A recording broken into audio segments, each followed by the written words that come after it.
Información, cultura y entretenimiento. RCI, Radio Canal Identidad. Buenos días amigos, bienvenidos a un nuevo programa de Ni con Dios ni con el Diablo. Hoy nos acompaña en el primer bloque Marieta Rivero. Ella es hija del general Juan Rivero Lasso y Marieta ha venido a hacer una muy grave denuncia sobre violación de derechos humanos. Porque sí, queridos amigos, cuando se habla de derechos humanos, por obra y gracia de todo el trabajo que por mucho tiempo han hecho ciertas ONGs dedicadas al derecho humanismo y no a la defensa de los derechos humanos, esto es, a la defensa solo de un cierto sector y no de todos los ciudadanos. Entonces nos hemos acostumbrado, cuando se dice derechos humanos, a pensar en un cierto segmento. Pero lo cierto es que también violan los derechos humanos de los uniformados, y lo que es peor, de los uniformados que salieron cuando las papas quemaban a combatir el terrorismo senderista y del MRTA. Sin más preámbulo, bienvenida Marieta. Tengo entendido que has estado tocando muchas puertas de medios de comunicación y se pueden contar con los dedos de una mano. Exitosa, el Diario Expreso, el programa de Rafael Rey, y sobran dedos de la mano los que te han acogido, y es muy lamentable porque, repito, los derechos humanos son para todos. Cuéntanos un poco lo que ha pasado con tu padre, el general del Ejército en Retiro, Juan Rivero Lasso. Buenos días, muchas gracias, señor Ben Ishmael, si es que no me equivoco en la pronunciación. Bueno, sí, efectivamente, estoy denunciando esto desde el día 17 del presente mes. Una arbitrariedad terrible que ha cometido el presidente del Instituto Penitenciario INPE, el señor César Cárdenas, que de manera arbitraria y abusiva ha trasladado a todos los internos del penal Virgen de las Mercedes de Chorrillos al penal de Piedras Gordas. Este centro penitenciario que quedaba en Chorrillos, dentro de unas instalaciones militares, de acuerdo a un convenio institucional entre el INPE, el Ministerio de Defensa y el Ejército peruano, en la necesidad que tenía el INPE por un tema de seguridad, que no podía mezclar ciertos internos en penales comunes, y por la falta de capacidad y sobrepoblación en los penales, se creó este convenio y hace casi 10 años existía este penal Virgen de las Mercedes. Pero faltando a la verdad, mintiendo en un informe falso, sorprendiendo a todas las autoridades, el señor César Cárdenas, presidente del Instituto Penitenciario, el día 17 a las 9 de la noche decidió cerrar el penal, aduciendo de que era por medidas de seguridad, o sea, que el penal no era seguro y por eso decidió... Estamos hablando de un penal que está dentro de una base militar.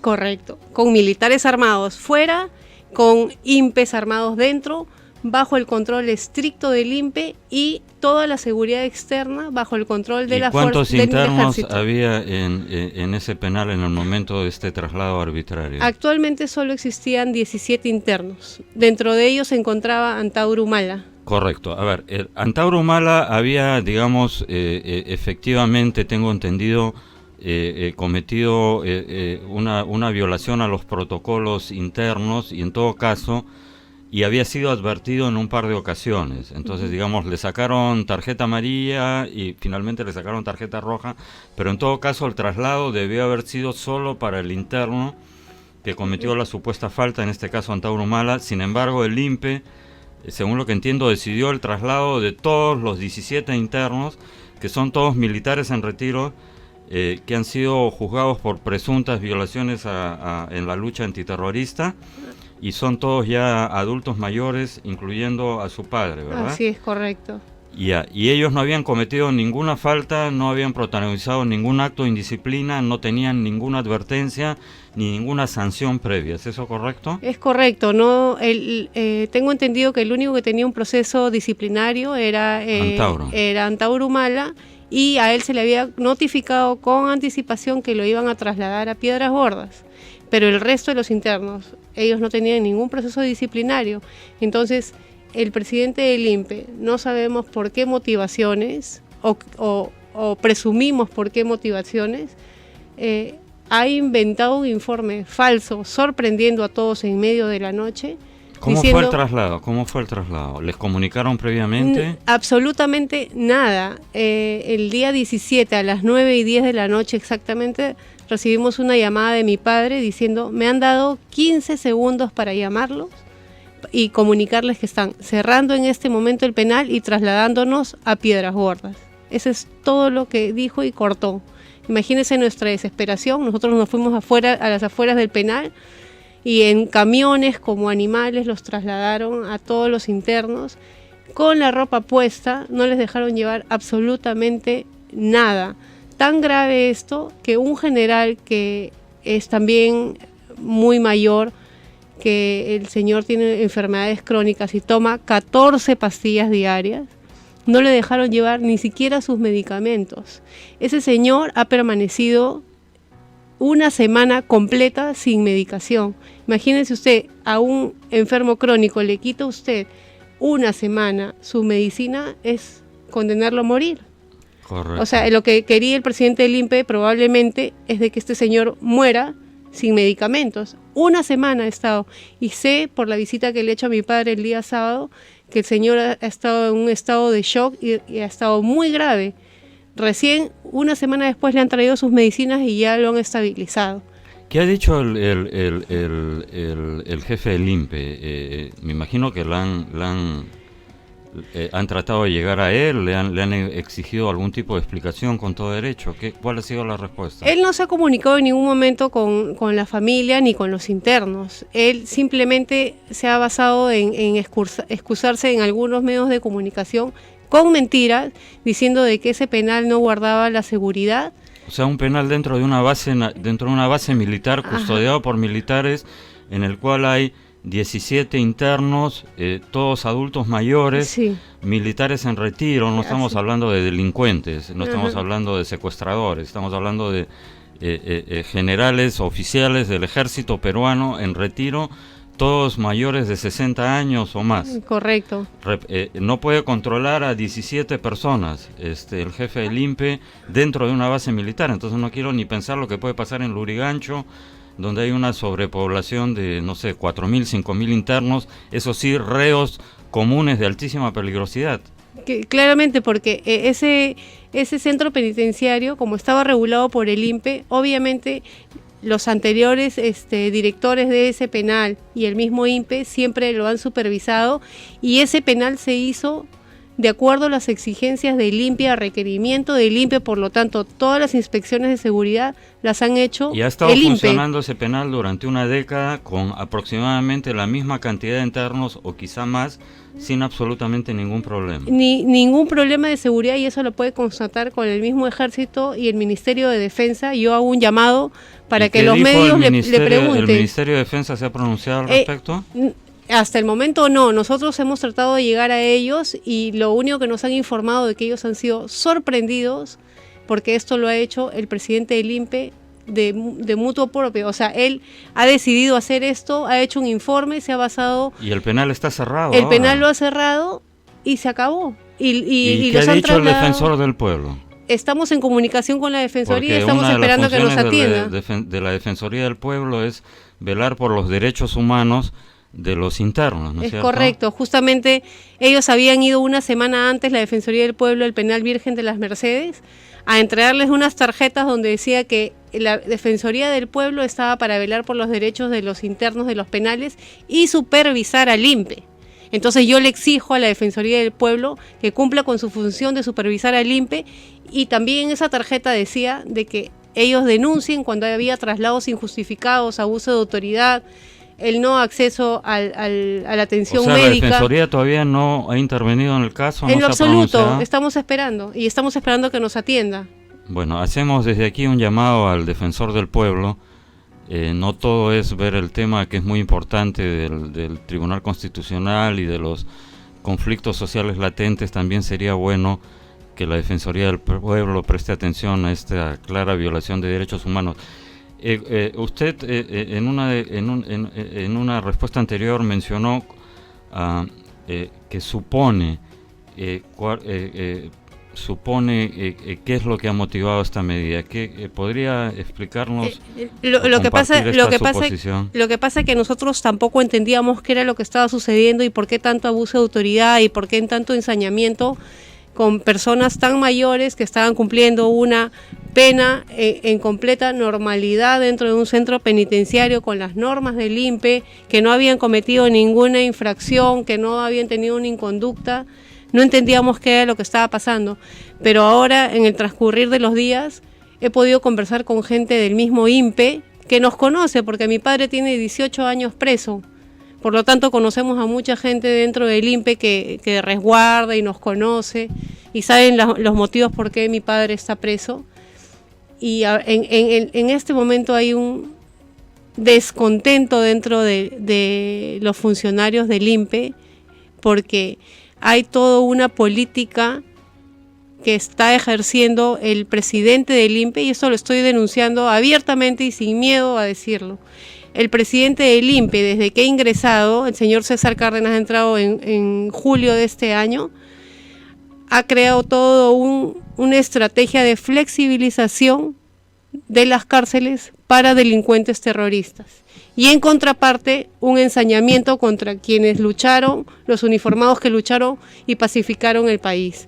¿Por qué digo esto? Y con los argumentos y con las pruebas que tengo. Mientras que en base a mentiras cierran un penal donde en el momento solo se encontraban 17 internos, no había ningún problema de seguridad, cierran un penal con esos argumentos y los trasladan a Piedras Gordas. ¿Y dónde los han trasladado? Al pabellón donde hasta hace unas semanas lo ocupaban Eleni Parraguirre y otro grupo de terroristas senderistas. Eleni Parraguirre, la conviviente del cabecilla máximo terrorista de Sendero Luminoso, Abimael Guzmán. Entonces, a ver si entiendo, cierran un penal de máxima seguridad militar en el cual hay 17 militares en retiros sexagenarios o septuagenarios y los llevan al sitio donde estaban, me dice usted, recluidas terroristas. Y entonces, ¿esas terroristas dónde están ahora? Bueno, esas terroristas estaban en ese penal de máxima seguridad que es Piedras Gordas. A ese pabellón han llevado a estos militares y en contraparte han llevado a estas terroristas a un penal de mínima seguridad que es el penal Virgen de Fátima, que mucha gente no lo conoce. Es un penal que también se creó con un convenio institucional entre el Ejército y el INPE y está dentro de un ex cuartel militar en Chorrillos, que es el cuartel Tarapacá. Ahí actualmente funciona un centro penitenciario de menor seguridad que Piedras Gordas. De mínima seguridad. De mínima seguridad. De mínima seguridad. En este momento hago la denuncia pública porque es un tema de seguridad nacional. Ahora está ubicado este penal que usted menciona? En Chorrillos, perdón. Correcto. Es el cuartel Tarapacá en Chorrillos, es a la altura de los pantanos de Villa. Correcto. En ese penal es de mínima seguridad. Actualmente está la cabecilla terrorista Eleni Parraguirre junto con otras cabecillas terroristas. Las han trasladado de manera benevolente y en la actualidad sabemos por información interna del mismo penal, de la gente que trabaja ahí, que están mortificados porque obviamente mucha de esta gente está indignada de cómo se está tratando a los terroristas con tantos beneficios. Es el mundo al revés. Exactamente. Es el mundo al revés. Endurecen el tratamiento para un grupo de militares que no ha cometido ninguna, digamos, indisciplina previa y flexibilizan para los terroristas.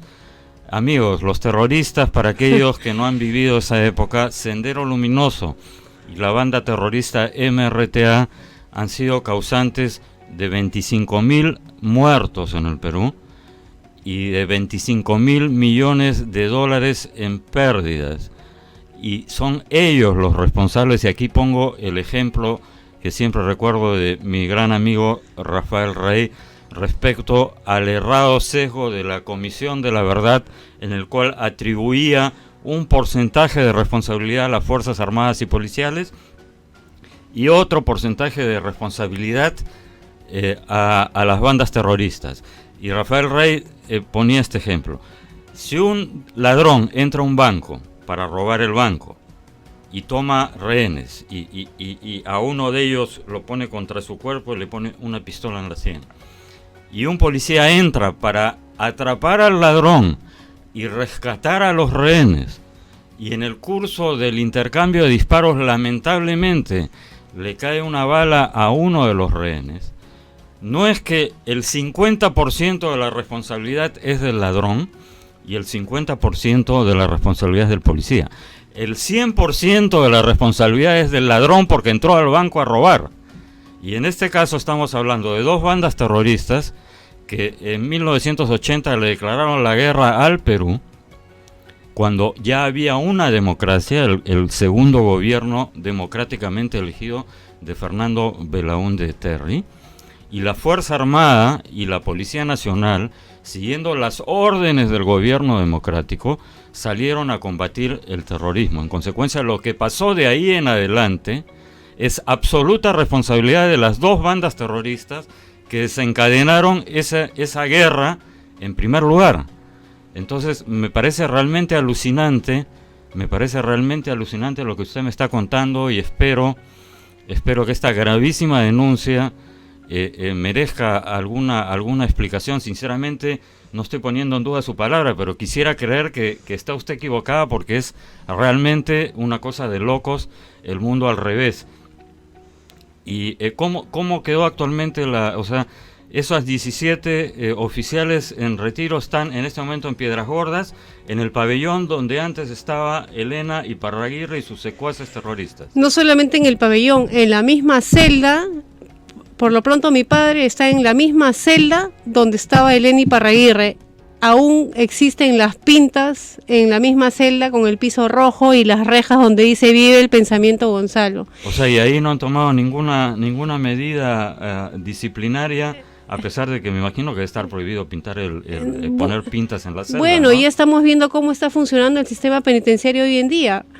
Yo realmente voy a responsabilizar de lo que suceda con mi vida y con la de mi familia y mi padre y de todas esas personas oficiales que están en ese penal, y sobre todo voy a responsabilizar si algo me pasa a las autoridades, porque lo que yo vengo a denunciar no es algo simple, es algo gravísimo. Yo estoy denunciando cómo se está tratando de manera benévola a un grupo terrorista, y en contraparte a gente que dio su vida para la lucha contra la subversión está siendo tratada como el peor de los delincuentes. Y bueno, y seguramente todos los simpatizantes con estos grupos senderistas deben estar felices y celebrando, porque el pensamiento Gonzalo ha ganado, los militares ganaron en el campo la lucha contra la subversión, pero los senderistas y los emerretistas ganaron la batalla legal y política, y esto no pasa porque sucede por la nada, porque hay autoridades y políticos que lo están permitiendo, y han logrado enquistar en instituciones del Estado gente pro senderista, y este es el resultado de lo que está pasando en el país, y que nadie lo quiere decir, y los medios de comunicación, muchos no quieren llamar las cosas por su nombre. Bueno, la corrección política, lamentablemente, esto, Marieta, forma parte de una estrategia. Gramsci, que era un teórico italiano del siglo XX, contemporáneo de Lenin, dijo que la teoría leninista del asalto al poder por fuera, Gramsci vio genialmente que eso no iba a funcionar. Entonces Gramsci decía, lo que hay que hacer es capturar el mundo de las ideas, el mundo de la academia, o sea, las universidades, los medios de comunicación, producir películas, libros, en fin, el mundo de las ideas, y el poder, decía Gramsci, caerá como fruta madura. Esto lo dijo alrededor de 1920, 1930. Y efectivamente, y yo suelo decirlo en este programa, si Gramsci viviera, resucitara, el Perú para él sería su paraíso, porque todos sus postulados aquí se han aplicado a cabalidad, y efectivamente la Fuerza Armada y la Policía Nacional ganaron la batalla, ganaron la guerra en el terreno, pero la han perdido en el campo político, en el campo de las ideas, que eso es culpa de los partidos políticos, no de las Fuerzas Armadas, y en el campo legal, porque efectivamente el 99% de los terroristas de Sendero y el MRTA ya han sido excarcelados. Y entonces solo queda la cúpula terrorista, que además ahora me entero por usted que están flexibilizando sus condiciones, y los militares y policías que dieron su vida y dieron el pecho para combatir el terrorismo. O sea, es realmente de locos. Y yo quisiera aquí detenerme un poco en el caso de su padre. Su padre fue acusado de presunta complicidad inmediata en el tema de la Cantuta y Barrios Altos y el Grupo Colina, y estuvo más de una década, creo que 12 años, sin sentencia firme, pero preso. O sea, ¿es así? Es correcto. A mi padre, para que vean las diferencias de tratamiento, ¿no? Mientras que los terroristas han tenido nuevo juzgamiento, la Corte Interamericana los así defiende. Es, perdón, ahí voy a interrumpir un minuto para los jóvenes que están escuchando. Se había decidido, los terroristas fueron juzgados en cortes militares para evitar que hubiera represalias contra los jueces civiles. Entonces los juzgaban tribunales sin rostro militares y fueron todos condenados a cadena perpetua.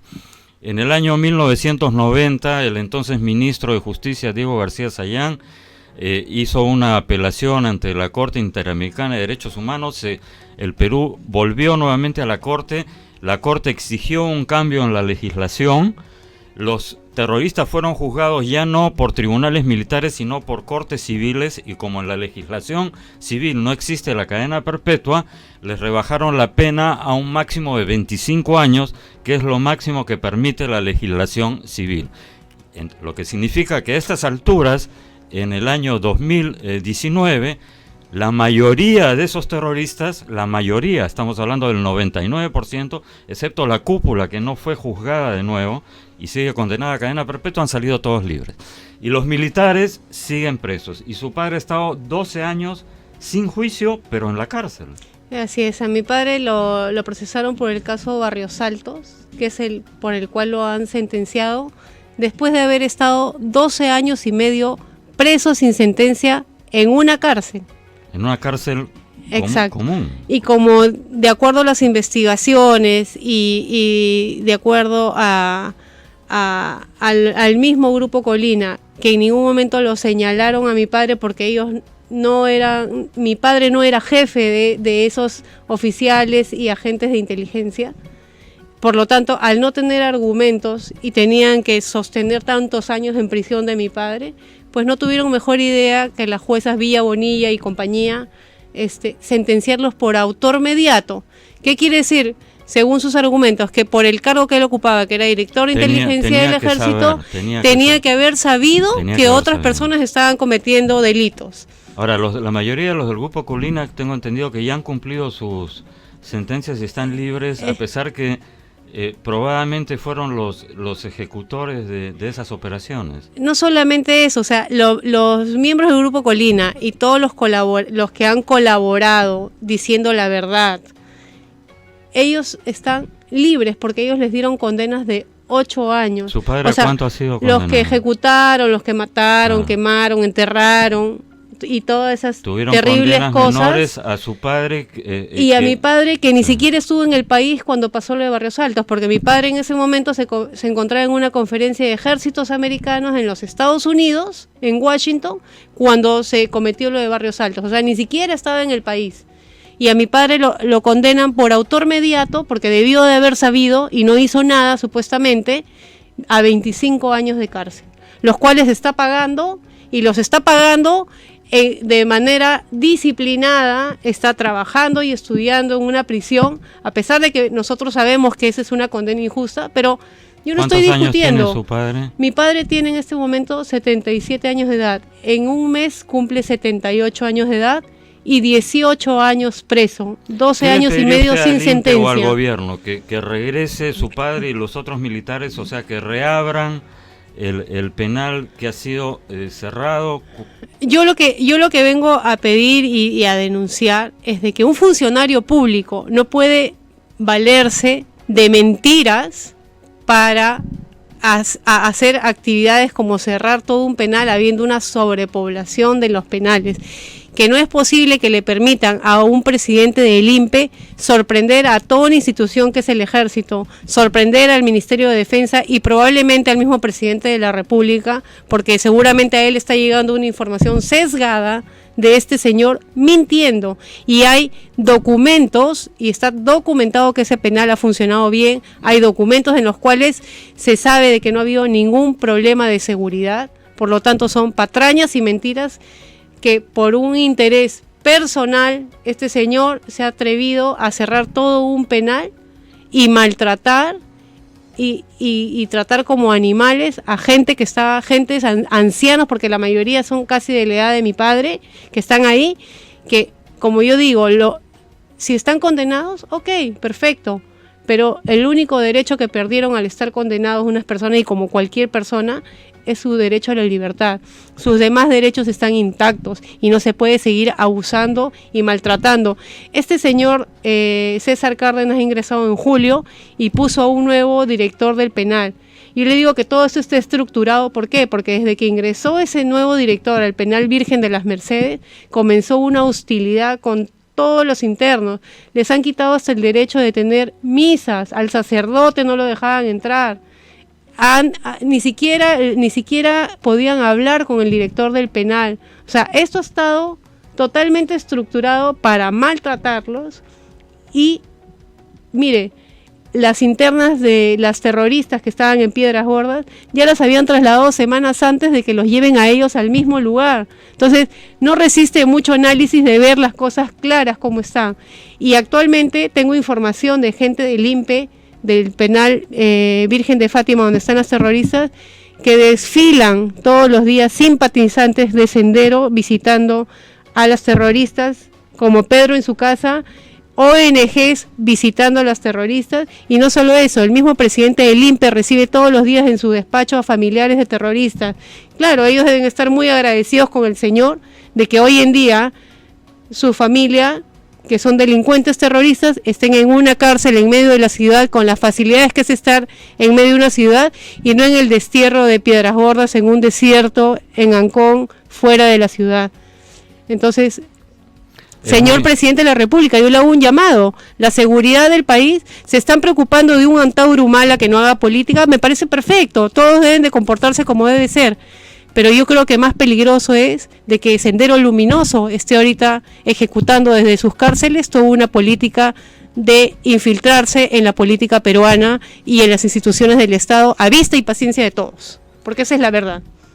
Le agradezco mucho su presencia, Marieta, me merece todo, ver además, me imagino que por su circunstancia particular, una persona joven que tiene las cosas tan claras respecto a lo que ha ocurrido en el Perú de la década del 80 en adelante. Efectivamente es un indignante doble rasero, queridos amigos, que a los militares que combatieron al terrorismo y que hicieron posible, y si hubo excesos, en toda guerra hay excesos, Osama Bin Laden era un terrorista, fue ejecutado en una operación, fue liquidado extrajudicialmente, y sin embargo los comandos, los Navy SEAL que ejecutaron esa operación han tenido todas las condecoraciones y todo el respeto y todo el aplauso. El presidente Obama está tranquilo en su casa, nadie lo ha enjuiciado por supuestamente violar derechos humanos. Aquí militares como el general Rivero Lazo, los comandos de Chavín de Huántar han sido objeto de una persecución judicial. Es muy lamentable eso, y ojalá que las autoridades no es tarde puedan reflexionar. Le agradezco mucho su presencia, Marieta, ojalá que todo vaya, que todo mejore. Vamos a seguir en contacto y volvemos en un par de minutos, queridos amigos, en Ni con Dios ni con el Diablo. Gracias. Ni con Dios ni con el Diablo. Continuamos.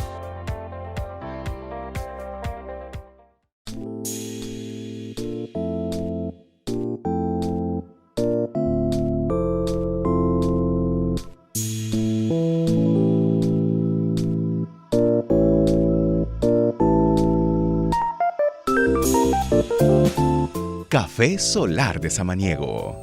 Disfrútalo sin azúcar.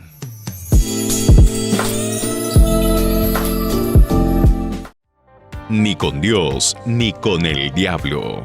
Continuamos. Amigos, estamos de vuelta en Ni con Dios, ni con el diablo. Antes de empezar el segundo bloque con nuestro segundo entrevistado, Eugenio de Medina, ha llegado un comunicado de la Coordinadora Republicana que quería compartir con ustedes. La Coordinadora Republicana es un grupo de reciente formación que reúne a intelectuales, políticos, empresarios, periodistas, académicos, digamos que coinciden, que confluyen en la defensa de los derechos humanos, de la Constitución y de las instituciones republicanas que consideran, creo que con toda razón, avasalladas por los últimos acontecimientos políticos y la disolución del Congreso. La coordinadora ha difundido por redes un comunicado que quisiera compartir con ustedes. Repito, se titula "No podrán callarnos", es muy breve, pero muy importante, y creo que vale la pena que lo conozcan. Dice así: la Coordinadora Republicana reúne intelectuales, políticos, empresarios, periodistas y diversos profesionales que confluyen en la promoción de los derechos humanos, la defensa de la Constitución y las instituciones republicanas. Nuestra página de Facebook fue creada el 22 de mayo de 2019 y desde entonces hemos compartido contenido referente al respeto de los valores democráticos. Utilizamos Facebook como plataforma de difusión de artículos, informaciones y opiniones de los miembros de la Coordinadora Republicana. Hoy queremos denunciar, como lo hicimos el 25 de septiembre del 2019, por 2 bloqueos consecutivos a nuestra página de Facebook, que hasta la fecha hemos recibido 7 bloqueos por las constantes denuncias que ha recibido nuestra página por parte de quienes no están de acuerdo con el contenido que publicamos. Lo que nos extraña, más allá del reglaje que sufrimos el día de nuestra conferencia de prensa internacional Gran Hotel Bolívar, es que ese día sufrimos también un bloqueo minutos antes del inicio del evento. Nuestra página tenía prevista ser desbloqueada hoy, o sea, hoy, el día de hoy, a las 7:30 am. Sin embargo, nos vimos con la sorpresa de sufrir un nuevo bloqueo a las 6:10 am, minutos antes de volver a tener habilitada nuestra página. Actualmente llevamos 2 meses inhabilitados de poder compartir información en nuestras redes sociales. Nuestra plataforma viene siendo objeto de la censura que vienen recibiendo quienes somos vistos como amenaza a los propósitos antidemocráticos que anidan en el gobierno y sus aliados. Aquí concluye el comunicado de la coordinadora, queridos amigos, y efectivamente, en Facebook si hay denuncias, entonces los troles, digamos, hay una fábrica de troles, denuncian y clausuran páginas. Nos vamos a un brevísimo corte y vamos a comentar este y otros temas con nuestro invitado Eugenio de Medina. Volvemos en un instante.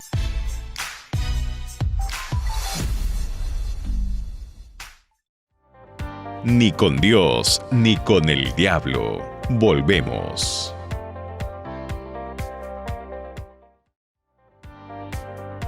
Ni con Dios, ni con el diablo. De lunes a viernes a las 10 de la mañana por RCI.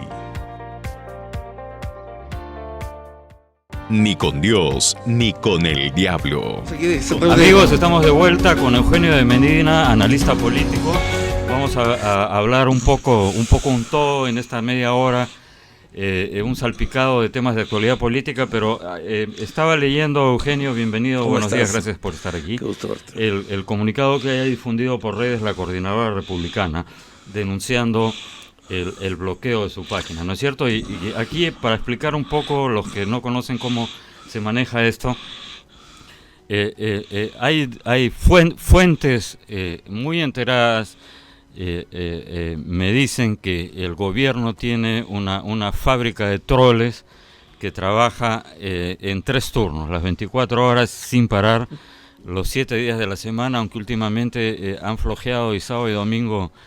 Y espero que esto nos sirva para que se pongan las pilas, o sea, deberían dejar de... Y están continuamente escribiendo comentarios en defensa del gobierno y troleando, que es el término que se utiliza en las redes, aquellos que no comparten la opinión del gobierno. Entonces, cuando... Bueno, antes que todo decir Sí. algo, los trolls tienen como objetivo no tanto debatir, sino quitarte el ritmo de la comunicación en redes. Sabotear. ¿No? Sabotearte. ¿no? Sabotear. Sabotearte. Y entonces, si un grupo que está cuantificado incluso por Facebook, que tiene que ser un porcentaje determinado de personas equivalentes, creo, al 10% de los seguidores de la página, hace una denuncia contra una página, Facebook automáticamente la bloquea y entonces hay que hacer una apelación y demostrar que el bloqueo es injusto, etcétera. Entonces, evidentemente, si tienes cientos de troles trabajando a las 24 horas y se ponen Claro. todos a denunciar una página, la bloquean. Es lo que pasó hace un par de semanas con la coordinadora republicana y es lo que ha vuelto a pasar, y hoy que estaban por desbloquear la página han vuelto a hacer una denuncia y lo han vuelto a bloquear. Esto es parte de la neodemocracia que vivimos, Eugenio. Bueno, es parte del juego sucio, pues, ¿no? Es parte de la no sé si llamarle neodemocracia o llamarle cabalmente representación de democracia, ¿no?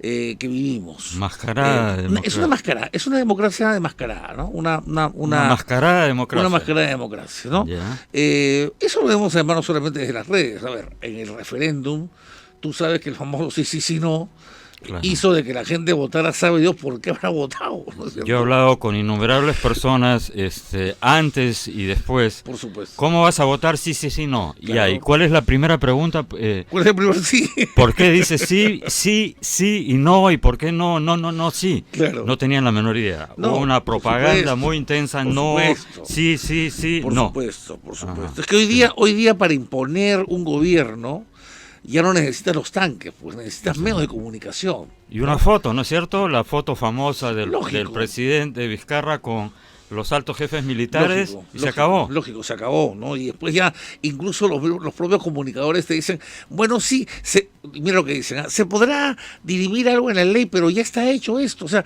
damos por hecho las cosas. A ver, yo te pregunto a ti una cosa y le pregunto a nuestros amigos, ¿qué diferencia hay entre pensar la política de esa manera y lo que piensa un chofer de micro cuando te mete el carro, se cruza la luz roja y me pasé, pues yo entré y tú no entraste? O sea, es la democracia combi. La democracia combi. Estamos en la democracia combi, ¿no es exactamente, ¿no? O sea, la esencia del comportamiento es la misma. Yo disuelvo, yo lo hice, después ya pitea pues por ahí. A ver, cuando te cierran una combi, aquí te piteas a nadie. Bueno, amigos, esperemos que se solucione esta arremetida contra la coordinadora democrática, republicana, que es un grupo de demócratas que está tratando de establecer, por lo menos en las redes y en el activismo político, un cierto equilibrio, porque ahora la cancha está absolutamente... Pero perdón, estamos hablando de un grupo de ciudadanos que somos muy pocos y que ya hemos sido objeto de un reglaje al mejor estilo montesinista, ¿no? Como se inauguró, con la misma camioneta, ¿no?, que estuvo en la casa del expresidente Alan García. Entonces, ¿no? O sea, ni siquiera disimulan. Claro, no, y además ni siquiera estamos hablando de un movimiento muy grande de masas, estamos hablando de un grupo de una veintena o treintena de ciudadanos, ¿no? Con buena voluntad, que no teníamos ninguna afiliación política, ni ningún armamento, ni nada por el estilo. Bueno, imagínate tú, si reacciona de esa manera, ya quisiéramos que reaccionaran con la banda de criminales realmente, ¿no? Así es, que esa mano dura, pero bueno, los tiempos que vivimos, son la democracia combi. Y el Tribunal Constitucional es un tribunal combi también, porque, a ver, admite la demanda competencial, es decir, solo la admite, digamos, un poco para decir, mira, estoy guardando las formas, estoy respetando tu derecho al pataleo, pero desde el momento que dice, no, la cautelar que has puesto, no te la acepto porque eso significaría interrumpir las elecciones de enero, ya ha adelantado opinión. O sea, ya ha adelantado opinión diciendo, ¿sabes qué? Anda a llorar a la playa. Bueno, yo confío en que este mes que resta, porque yo soy de los que ha celebrado que hayan admitido la demanda competencial. Bien. Porque hay una cosa que tiene que entender la gente. Desde el momento que un tribunal admite la demanda competencial, está admitiendo varias cosas. Primero, está admitiendo la personalidad jurídica del señor Lechá como presidente del Congreso, para empezar. Porque él está presentando como presidente del Congreso, ¿no? La pudo rechazar ahí de plano, por decirte. En segundo lugar, está reconociendo que el procedimiento por el cual el señor Vizcarra disuelve el Congreso es un procedimiento por lo menos dudoso. Y todos convendrán conmigo en que un acto de la gravedad de disolver un Congreso tiene que ser prístino y claro, ¿no es verdad? E indubitable. Y eso no ha ocurrido.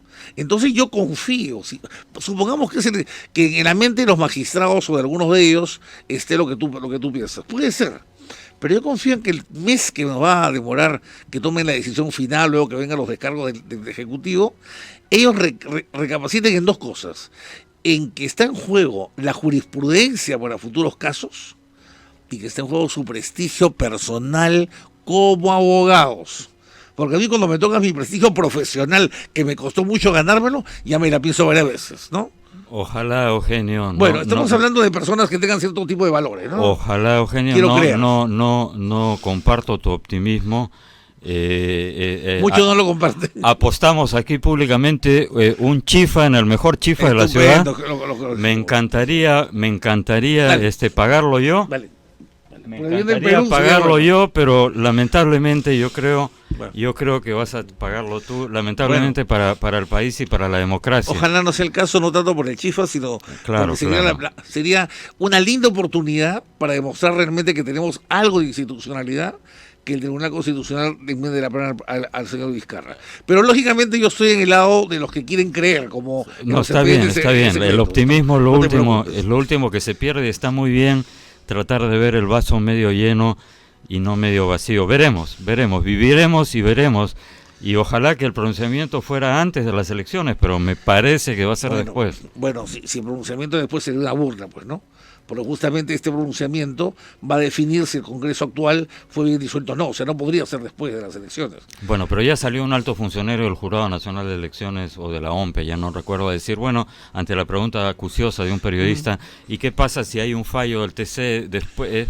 ¿Qué pasaría con las elecciones? Y si fuera el fallo después, pero dijera de que no debió haberse hecho lo que se hizo. Claro. Y el funcionario dijo, bueno, pero ya se creó una nueva realidad sobre el terreno. Entonces yo creo que estamos... La realidad combi, pues, ¿no? La realidad combi, la democracia combi, ya. Claro. Pero bueno, vamos a ver. Pero yo confío, y perdóname que tenga que ser optimista en este momento, porque si pienso que esto ya es una tierra de nadie, entonces mejor salgamos a dispararnos unos a otros en la calle directamente, pues, ¿no? Sin ser una situación. Yo quiero creer que todavía el Tribunal Constitucional, incluso los que han estado a favor del gobierno, piensen por último en sus propias carreras como magistrados. Porque yo creo que uno tiene que pensar... Que piensen en la historia y no en la quincena. Porque definitivamente, la historia cercana incluso va a dilucidar claramente que esto fue un atropello grosero, ¿no? A ver, yo no soy abogado, no sé si tú eres abogado, creo que tampoco, no. Pero la famosa negación fáctica es algo que lo entiende cualquier chico de secundaria, segundo año de secundaria, ni siquiera primer año de derecho. Eso no existe. Si no está en la ley, no está en el mundo, para el mundo jurídico. Entonces, y a eso apelado... Lo que no está en el expediente o en la ley... No está en el mundo. No está en el mundo, Así efectivamente. De negación fáctica, bueno, pero vivimos en tiempos fácticos. A ver, Eugenio, de todas maneras, digamos, vamos a ver qué pasa con el TC, pero el escenario tal y como está en este momento es un escenario en el cual va a haber elecciones al Congreso a la vuelta de la esquina. Sí. En el caso que surja lo que... En el caso que ocurra lo que probablemente va a ocurrir y yo voy a degustar gratis un buen chifa.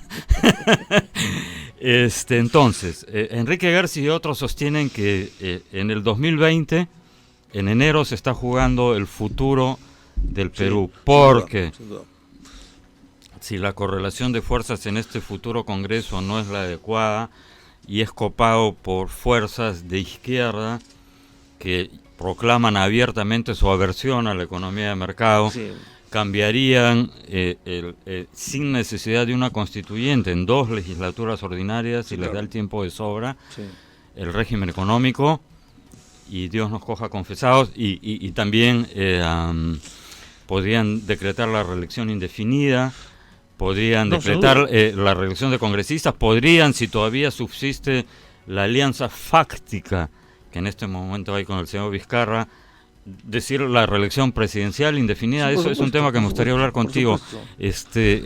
Vizcarra es Kerensky, o sea, después de él viene Lenin, A ver, pero en fin, tú coincides con Enrique Garci, con aquellos que dicen que el futuro del Perú, si es que el Tribunal Constitucional Claro. no se pronunciase antes y le hicieran caso y disolvieran las elecciones, cosa que lo veo bien costar, en fin. ¿Tú crees que en el 2020, de darse las elecciones, se juega el futuro del Perú? No, sin duda alguna. Este Congreso, creo que lo he escrito en la columna de Correo la semana pasada, el Congreso 2020 de un año es mucho más importante que el Congreso 2021 de 5 años. Correcto.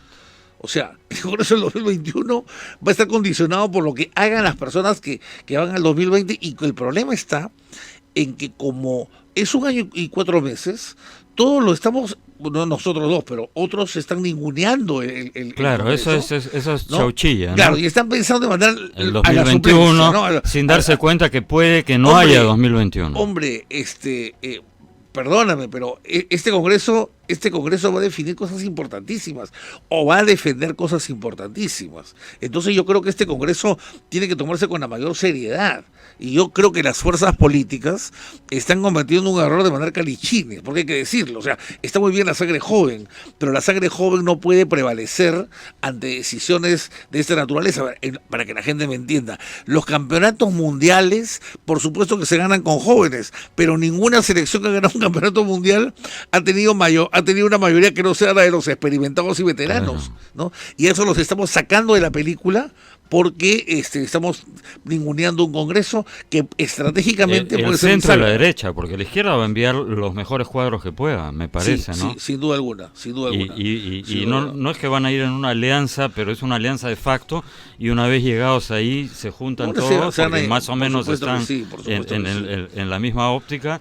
Y estamos perdón, no solamente estamos hablando de la fuerza de izquierda radical, como podría ser el grupo del señor Cerrón, el grupo del señor Santos, no, estamos hablando también de izquierdistas que son conocidos en el ambiente político como caviares, claro, ¿no? Que viven en lugares tan lindos como San Borja o Chacarilla, y que tienen casas en Asia, y que están muy pegados a la derecha más tradicional, y que sin embargo están dispuestos y quieren cambiar también el régimen económico. O sea, no olvidemos que en Chile, no olvidemos eso, ¿no? O sea, este no es un asunto de pobres contra ricos. En Chile, que es un país que ha desarrollado tanto, también quieren cambiar el modelo económico, y sería un gravísimo error, ¿no es cierto?, hacerlo, más aún en esta coyuntura en la cual América Latina está siendo acorralada por el proyecto de Maduro, que está más vivo que nunca, ¿no? 100% de acuerdo. El problema no es el mercado, el problema es que hay poco mercado, hay islas de mercado, y hay un gran capitalismo de amigotes o mercantilismo. Entonces, la solución no es cambiar de modelo, sino expandir el mercado digno de tal nombre. El problema que y ya que estamos tocando el tema, te lo voy a plantear, mi querido amigo. El problema no es que yo creo que la gente en el fondo no protesta contra el modelo, protesta contra un modelo de Estado que no ha sabido engancharse a un modelo económico como el que se planteaba, ¿no? O sea, nuestro Estado es un Estado del siglo XIX, correcto, de prebendas, mercantilista, donde la derecha más tradicional se compra, del siglo XIX, de finales del siglo XIX, ¿no? Entonces, estamos hablando de un Estado donde el ciudadano, caramba, no encuentra pues que le ponen autopistas urbanas para trasladarse de los conos al centro de la ciudad en media hora, se tienen que demorarse 3 horas diarias de ida, 3 horas de vuelta, donde ven que las prestaciones de muchos servicios son pobrísimas, donde el agua es parcial por tiempos. Eso no es culpa del mercado, es culpa de un Estado que no aprovecha la fuerza del mercado para satisfacer esas necesidades. 100% de acuerdo. Pero claro, está muy elaborado, ya son muchos caracteres los que tengo que utilizar para esto. Es difícil, ¿no?, de explicar al común del ciudadano. Más fácil es decir, el modelo falla. El modelo falla, la economía neoliberal, claro, exacto, es un cliché que funciona, exacto, cuando debería ser al revés. Ahora dime, ¿tú crees que, bueno, ya me has dicho que no, de alguna manera, al decirme que van a enviar calichines, o sea, el centro y la derecha están en la calle, no se dan cuenta de lo que viene, siguen ciegos, Lenin tenía razón, los capitalistas son tan tontos que nos venden la soga con la cual los ahorcamos? Yo creo que el centro derecha no ha tomado conciencia de que tiene que tener un proyecto político para el país. Mira lo que te estoy diciendo. Y ante la ausencia de ese proyecto político, digamos, el último proyecto político para el país, ni siquiera lo hizo Fujimori, lo hizo Boloña, ¿sí? Cuando Fujimori se ve obligado a poner a Boloña en el Ministerio de Economía, y Boloña nos lanza este modelo, ¿no? cuando resolvimos un par de cosas lo despidieron a Boloña también con las mismas, ¿ah? O sea, tampoco es que el fujimorismo haya estado tan convencido con el modelo, eso me consta. No ha estado convencido, lo ha hecho a regañadientes. Exacto. Pero lo hizo, bueno. No, el mérito está, nadie se lo quita a Fujimori, pero aclaro este punto porque creo que es bueno decirlo, porque cuando tú ves la bancada fujimorista, muchas veces ellos dicen cosas que podrían perfectamente casar con la bancada del frente. Unos proyectos absolutamente estatistas, exacto. Así es. Y además Fujimori perdió mucho tiempo en trifulcas políticas en su segundo gobierno y la reelección y la interpretación auténtica del TC, todas las privatizaciones, en lugar de hacer el segundo piso de las reformas. Que es lo que le reclamábamos todos, ¿no es cierto? Y nunca lo hizo. Nunca lo hizo. Acuérdate tú que en los 90, con Fujimori en el 92, 93, hablaba de la modernización del Estado. No, y nadie se oponía a ese modelo. Toledo decía, yo quiero construir el segundo piso del Fujimorismo. Bueno, hoy en día ya nadie habla de modernización del Estado. Cuando te hablan de modernización ya te hablan del e-government, o sea, meter internet al Estado, que es una partecita muy pequeña. Bueno, Alan García en su segundo gobierno, el gran error fue no aprovechar la correlación de fuerzas que tenía para encargarle a alguien que haga la reforma. Y el gran error de Keiko Fujimori es, teniendo la mayoría absoluta que tuvo, en lugar de dar vuelta a la página, siguió mascando su resentimiento de que le robaron las elecciones, en lugar de dedicarse a hacer las reformas de segundo piso que su padre no hizo. Y estamos viendo las consecuencias. Pero en fin, ya no hablemos del pasado, hablemos del futuro. Me dices que no hay proyecto nacional. No hay proyecto de la centro-derecha. Entonces, ante la ausencia de un proyecto nacional de la centro-derecha, queda el de la izquierda, que sí lo tiene, malo, bueno, lo que quieras, pero lo tiene. Y tú sabes que en política los espacios vacíos y la naturaleza aborrecen el vacío y este se llena. Exactamente. Entonces estamos fritos, Eugenio. O todavía hay tiempo de que se pongan las pilas. Yo creo que tiene, mira, no sé si hay tiempo, pero por lo menos yo haría una reflexión. ¿No? Mira, yo no les voy a pedir ahorita grandes elucubraciones políticas a los partidos de centro-derecha, pero por lo menos les pediría que mandaran a gente que se va a sacrificar. Es 1 año y 4 meses. No es un gran business políticamente el Congreso en 1 año y 4 meses, pero hay que jugarse por el país. Disculpa, me he escuchado a una novia decir el nombre, pero he escuchado a alguien que dice, no, lo que pasa es que para una campaña hay que invertir mucho, y si yo voy 1 año y 4 meses no recupero lo ganado.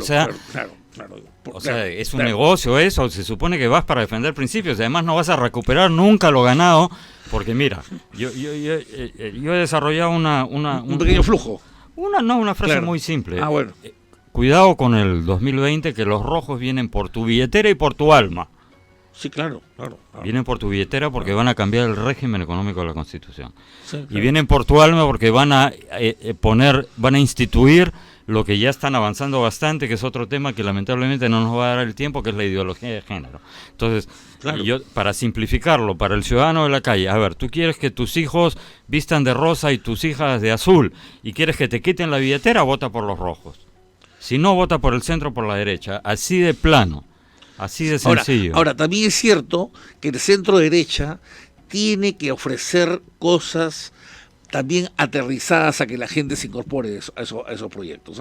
No solamente tenemos que ofrecer mercado, hay que ofrecer mercado, pero hay que enseñarle a la gente que justamente ese mercado lo va a beneficiar. Y ahí están los ejemplos. Vamos al cono norte, vamos al cono sur, veamos cómo está huyendo de capitalismo el cono norte y el cono sur. Eso es capitalismo, eso es economía de mercado. Que eso estamos hablando. Y si viene un gobierno estatista, un gobierno centralista, no va a haber nada de eso. No, pues olvídate. No va a haber nada de eso. Efectivamente hay que aterrizarlo, pero yo creo que hay que sincerar y no tener miedo de decir soy de centro, soy de derecha, soy pro mercado, soy capitalista, porque el capitalismo ha hecho en los últimos 100 años por la humanidad lo que ningún régimen, como parafraseando a Winston Churchill, que decía, la democracia es el más malo de los sistemas con excepción de todos los demás, la economía de mercado es el más malo de los sistemas económicos con excepción de todos los demás. Entonces lo que ha hecho la economía de mercado y el capitalismo en los últimos 100 años por la humanidad no tiene parangón. Yo no sé si caerse lo mismo, porque yo creo que la economía de mercado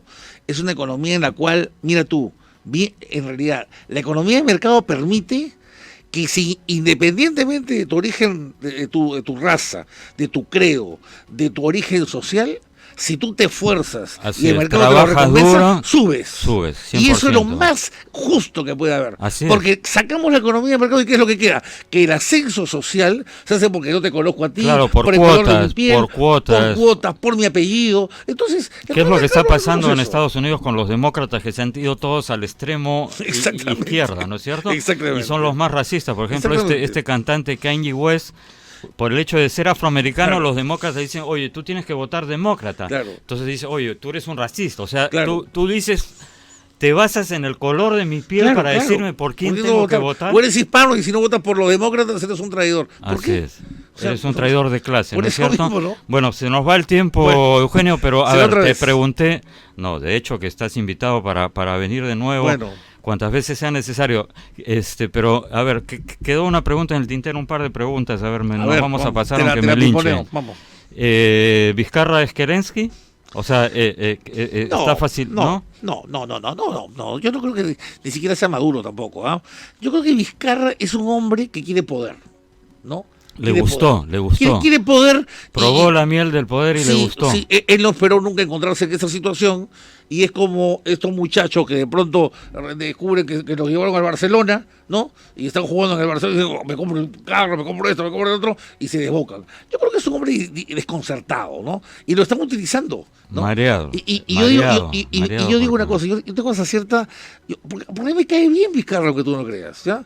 Y yo creo que él, en su momento, va a ser crucificado por lo mismo que hoy día lo están alabando. Pero los ¿No? caviares Eso que son estamos diciendo, expertos por supuesto. en dar la puñalada, es Por decir, supuesto. se meten al poder por la ventana porque en elecciones nunca votarían por ellos. Entonces se meten a través de las ONGs Además, y de la entelequia de la para que- sociedad civil y para que las nuestros jóvenes- asesorías.